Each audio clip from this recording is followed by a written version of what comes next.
दुर्गा सप्तशती हिंदू धर्म का सर्वमान्य ग्रंथ है। इसमें माता रानी के भक्तों पर कृपा के सुंदर इतिहास का वर्णन है, जो भक्त के पढ़ने और सुनने मात्र से मनोवांछित फल सहज प्राप्त कर लेते हैं।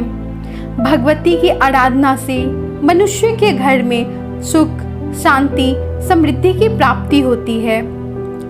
सप्तम अध्याय, इसमें चंड और मुंड के वध का वर्णन है। मैं मातंगी देवी का ध्यान करती हूँ। वे रत्नमय सिंहासन पर बैठी होकर तोते का मधुर सुंदर शब्द सुन रही हैं। उनके शरीर का वर्ण श्याम है। वे अपना एक पैर कमल पर रखे हुए हैं और मस्तक पर अर्धचंद्र धारण करती हैं तथा कहार पुष्पों की माला धारण करके वीणा बजाती हैं। उनके अंग में कसी हुई चोली शोभा पा रही हैं। वे लाल रंग की साड़ी पहने हुए हाथ में शंखमय पात्र लिए हुए हैं। उनके बदन पर मधु का हल्का हल्का प्रभाव जान पड़ता है और ललाट में बिंदी शोभा दे रही है। ऋषि कहते हैं, तदंतर शुंभ की आज्ञा पाकर वे चंड मुंड आदि दैत्य चतुरंगिनी सेना के साथ अस्त्र शस्त्रों से सुसज्जित चल दिए। फिर गिरिराज हिमालय के स्वर्णमय ऊंचे शिखर पर पहुंचकर उन्होंने सिंह पर बैठी देवी को देखा। वे मंद मंद मुस्कुरा रही थीं।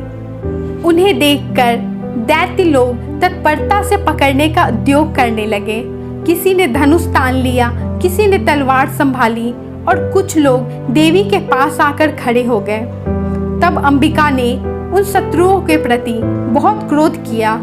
उस क्रोध करने से उनका मुख काला पड़ गया, ललाट में भौहें टेढ़ी हो गईं। वहां से तुरंत विकराल मुख वाली काली प्रकट हुई, जो तलवार और पास लिए हुई थी। वे विचित्र खंडवाण धारण किए हुए थी। चीते के चमड़ की साड़ी पहने नर मुंडों की माला से सुशोभित थी। उनका शरीर का मांस सूख गया था, केवल हड्डियों का ढांचा था, जिससे वे अत्यंत भयंकर जान पड़ती थीं। उनका मुख विशाल था। जीभ लपलपाने के कारण वे बहुत डरावनी प्रतीत होती थीं। उनकी आंखें भीतर को धसी हुई और कुछ लाल थीं। वे अपनी भयंकर गर्जना से संपूर्ण दिशाओं को गुंजित कर रही थीं। बड़े बड़े दैत्यों का वध करने वाली महाकालिका देवी बड़े वेग से दैत्यों की उस सेना पर टूट पड़ी और उन सब का भक्षण करने लगी। वे पार्श्व रक्षकों, अंकुशधारी महावतों, योद्धाओं और घंटा सहित कितने ही हाथियों को एक ही हाथ से पकड़कर मुंह में डाल लेती थीं। इसी प्रकार घोड़े, रथ और सारथी के साथ रथी सैनिकों को मुंह में डालकर वे उन्हें बड़े भयानक रूप से चबा डालती थीं। किसी के बाल पकड़ लेती, किसी का गला दबाकर उन्हें पैरों से कुचल डालती, किसी को छाती के धक्के से गिराकर मार डालती थीं। वे असुरों के छोटे बड़े बड़े अस्त्र मुंह में पकड़ लेती थीं और रोष में भरकर उनको दांतों से पीस डालती थीं। काली ने बलवान एवं दुरात्मा दैत्यों की वह सारी सेना रौंद डाली, खा डाली, कितनों को भगा डाला। कोई तलवार के घाट उतारे गए, कोई खटवांग से पीटे गए और कितने ही असुर दांतों के अग्रभाग से कुचले जाकर मृत्यु को प्राप्त हुए। इस प्रकार देवी ने असुरों की सारी सेना को क्षण भर में मार गिराया। यह देख चंड उन अत्यंत भयानक महाकाली देवी की ओर दौड़ा तथा महादैत्य मुंड ने भी अत्यंत भयंकर बाणों की वर्षा से तथा हजारों बार चलाए हुए चक्रों से उस भयानक नेत्रों वाली देवी को आच्छादित कर दिया।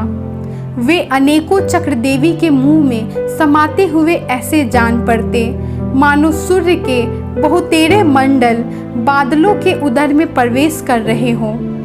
तब भयंकर गर्जना करने वाली काली ने अत्यंत रोष में भरकर विकट अट्टहास किया।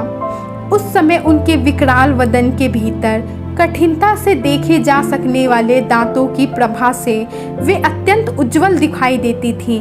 देवी ने बहुत ही बड़ी तलवार हाथ में लेकर हम का उच्चारण करके चंड पर धावा बोला। उसके केश पकड़कर उसी तलवार से उसका मस्तक काट डाला। चंड को मारा देख मुंड भी देवी की ओर दौड़ा। तब देवी ने रोष में भरकर उसे भी तलवार से घायल करके धरती पर सुला दिया। महाप्रकर्मी चंड और मुंड को मरा देख मरने से बची हुई बाकी सेना भय से व्याकुल हो चारों ओर भाग गई।